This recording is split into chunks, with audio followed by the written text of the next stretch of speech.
वो बाप अपनी पूरी जिंदगी दिल्ली की गलियों में घूम घूम करके गुजार देता है अपने बाल बच्चों के लिए। कोई मुंबई की चौराहों पर टहल रहा होता है। मैं पूछना चाहता हूँ आखिर वो इंसान गांव को छोड़ कर करके, अपने बाल बच्चों और बीवी को छोड़ कर करके, रिश्तेदार अड़ोस पड़ोस को छोड़ कर करके वो मुंबई की चौराहों पर क्यों टहल रहा है? आपका जवाब यही होगा, अली रजा फारूकी किसी और काम के लिए नहीं बल्कि अपने बाल बच्चों के लिए, अपने मातहतों में जिंदगी गुजारने वाले इंसान के लिए। मैं पूछना चाहता हूँ इतना ही तक महदूद नहीं है बल्कि सात समंदर पार अर्ब की खाक को छान रहा होता है, अर्ब की सरजमीन पर अपने धूप के तपिश में अल्लाह अकबर वो इंसान जलता है। मैं पूछना चाहता हूँ क्या उस इंसान को अपनी औलाद से मोहब्बत नहीं है, अपनी बीवी से मोहब्बत नहीं है, अपने बाल बच्चों से मोहब्बत नहीं है, अपने रिश्तेदार से मोहब्बत नहीं है? आपका जवाब यही होगा, नहीं अली रजा फारूकी, ऐसी कोई बात नहीं है। वो जो घूम रहा है वो सऊदी की सरजमीन पर अरब ममालिक में दरबदर की ठोकरें खा रहा है,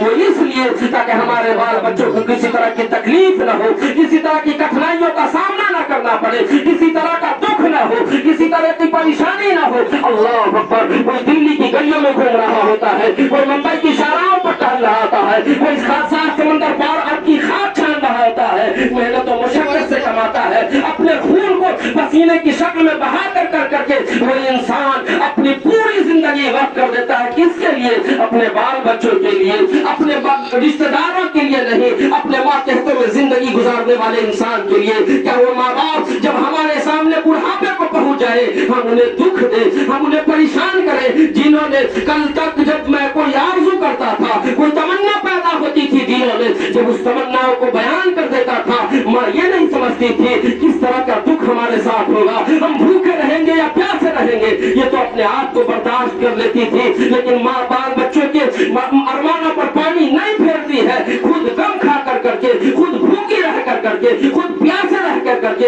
एक एक रुपये को इकट्ठा कर करके बाल बच्चों के शौक और अरमान को पूरा करती हुई नजर आती है। वो इस्लाम के शहजादों, अगर कामयाबी चाहते हो, अगर दौलत चाहते हो, अगर शोहरत चाहते हो, अगर इज्जत चाहते हो, अगर सुरखुराई चाहते हो, रब की बारगाह में और उसके रसूल को राज़ी करना चाहते हो, ये चाहते हो कि दुनिया व आखिरत दोनों में हमारा मकाम बुलंद और वाला हो, माँ बाप की इज्जत को पहचानो, माँ बाप के वक़ार को पहचानो, उनके कदमों से जुड़े रहो और उन्हें राज़ी करने की कोशिश करो। माँ बाप राज़ी हो जाएंगे।